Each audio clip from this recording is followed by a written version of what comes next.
hope you all are doing well today.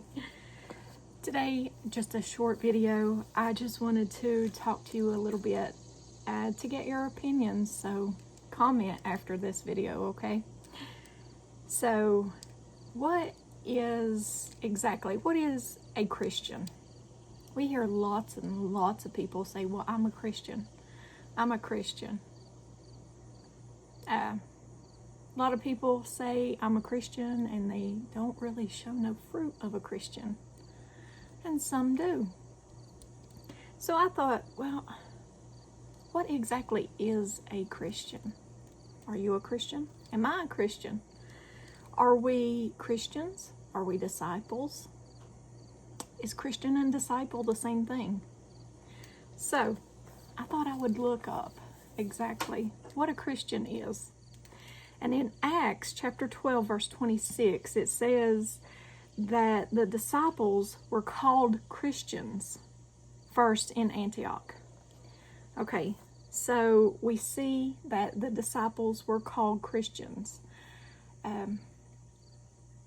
So what exactly is a Christian? The Christian name is used to describe us, so we are disciples of Jesus. Christian in Greek, the Greek number is 5546. And I'm not going to say this word right, so I will spell these words because I don't even want to attempt to say it in Greek because I don't speak Greek. But it's Christianos.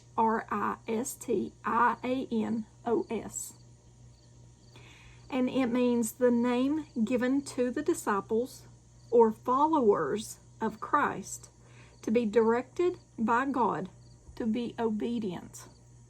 So a Christian is the same as a disciple, and it means that they are a follower of Christ. So if you're a follower of Christ and you are obedient, that is a huge, huge word.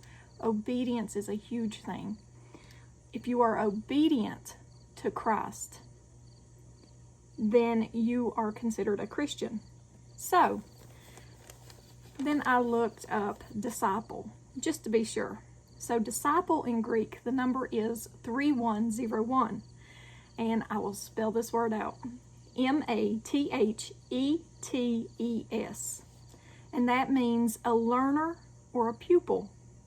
A person who accepts the instruction given to him by Jesus and makes it his rule of conduct. So let's break this down a little bit. If you are obedient to Christ, if you are a follower of Christ, you are a Christian. Also, if you are a learner, you want to learn from Christ, which I have to say this, guys, the whole reason we are doing the parables of Jesus, we want to learn from Christ. So if you are a learner, a pupil, a person who accepts, you got to accept it, no matter if it hurts. You know, some things we do in life, it may not be what we want, but it's what's best for us. I mean, I'm sure there's lots of people out there who don't like their jobs, don't like to get up and go to work every day, but you have to provide for your family. You see what I'm saying? Instruction, you must accept that instruction that God gives you. He may have in his word, all right, I'm just going to say it. In his word, you can't be a homosexual and expect to get into heaven, into his kingdom. You cannot be a homosexual and expect to get into his kingdom. Can't be done. It's all throughout his word. If you don't believe me, go and read Romans chapter 1. I think it's like 18 through 26 or 36, something like that. But Romans chapter 1, perfect example. A homosexual cannot make it into God's kingdom. So we have to accept that instruction that's given from God, and we can't live that lifestyle. You need to come out of that lifestyle. If you love Christ, you got to make him first above that other person that you may be in a relationship with. We have to accept that instruction. So to be a Christian, to be a disciple of God, you have to accept the instructions of God, even though it may hurt. Of course, if you're living in that lifestyle, it's going to hurt separating from that person that you love. But we have to accept God's way of living, God's way, and not our own fleshly desires.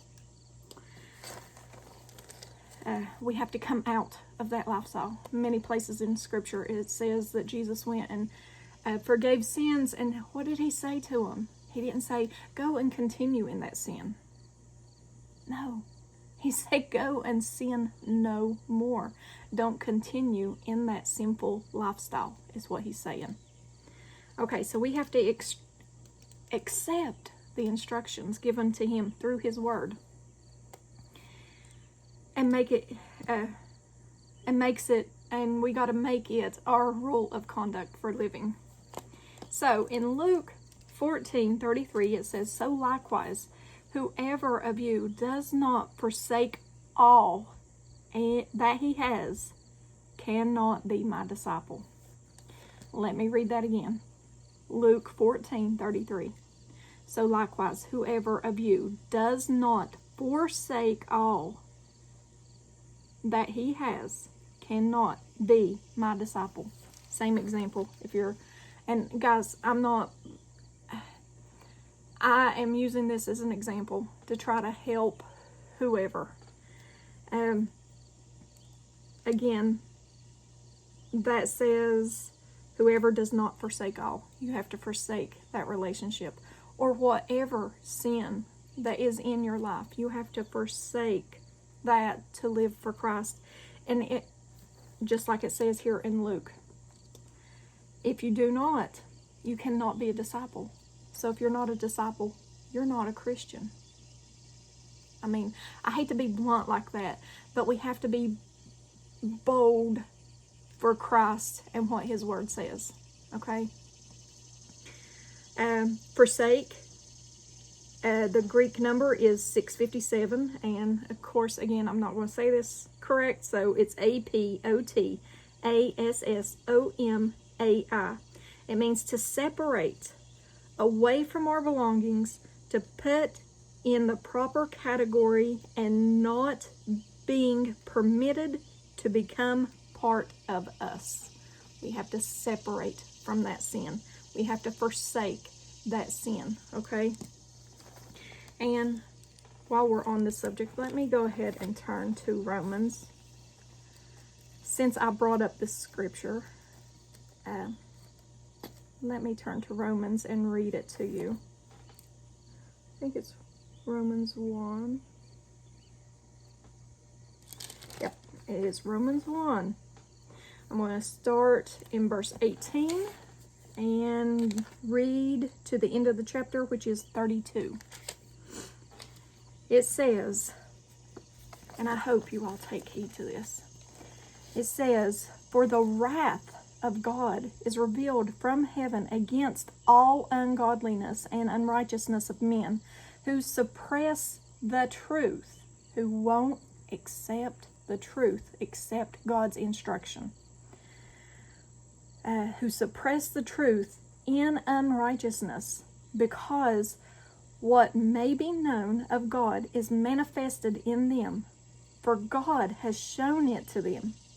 For since the creation of the world, his invisible attributes are clearly seen, being understood by the things that are made, even his eternal power and Godhead, so that they are without excuse. They are without excuse. So he reveals these things to you through his word, so you will be without excuse. You have to turn from your sin, guys.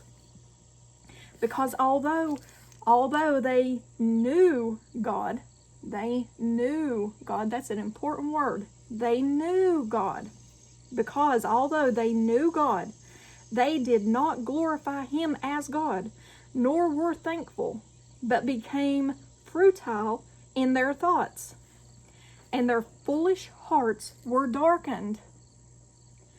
Professing to be wise, they became fools, and changed the glory of the incorruptible God into the image made like corruptible man, and birds, and four-footed animals, and creeping things. Therefore God also gave them up to uncleanness in the lusts of their hearts, to dishonor their bodies among themselves, who exchanged the truth of God for the lie, and that is sad, and worshipped and served the creature rather than the Creator, who is blessed forever. Amen. For this reason, God gave them to vile passions, for even their women exchanged their natural use for what is against nature. Likewise also men, leaving the natural use of the woman, burned in their lust for one another, men with men, committing what is shameful, and receiving in themselves the penalty of their error which was due. And even as they did not like to retain God in their knowledge, God gave them over to a debased mind, to do those things which are not fitting. Sorry. I don't see how anybody could turn and not want God.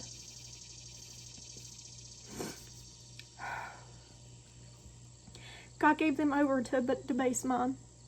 We need to pray for these people.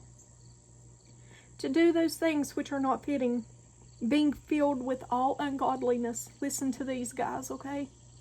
Being filled with all ungodliness, or being filled with all unrighteousness, sexual immorality, wickedness, covetousness, maliciousness, full of envy, murder, strife, deceit, evil-mindedness. They are whisperers, backbiters, haters of God, violent, proud, boasters, inventors of evil things, disobedient to parents, undiscerning, untrustworthy, unloving, unforgiving, unmerciful. And listen to this verse, guys. Who, knowing the righteous judgment of God, that those who practice such things are deserving of death, not only do the same, but also approve of them. It gives us all something to think about. And I'll leave you all with that. I love you guys. Think about these things, okay? Have a blessed day.